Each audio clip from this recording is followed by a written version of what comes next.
எல்லா வருஷமும் பிப்ரவரி 21 உலக தாய்மொழி தினமாக யுனைடெட் நேஷன் கொண்டாடுகிறது.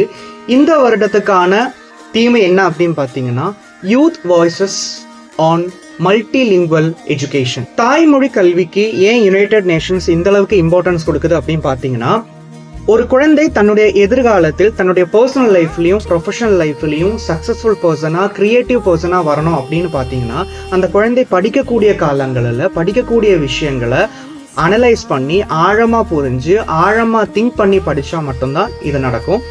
ஸோ இந்த மாதிரி அவங்க ஆழமாக விஷயங்களை புரிஞ்சு அனலைஸ் பண்ணி படிக்கணும் அப்படின்னு இருந்ததுன்னா அவங்களுக்கு தாய்மொழியில தான் கல்வி இருக்கணும். தாய்மொழி கல்வி கொடுக்க முடியாத இடங்களில் பைலிங்குவல் மெத்தடை யூஸ் பண்ண முடியும். அதாவது அந்த குழந்தை இங்கிலீஷ்லையும் தாய்மொழியை பேஸ் பண்ணியும் படிக்கும்போது படிக்கக்கூடிய விஷயங்களை கொஞ்சம் கூடி ஆழமாக புரிஞ்சுக்கவும் அனலைஸ் பண்ணவும் முடியும்.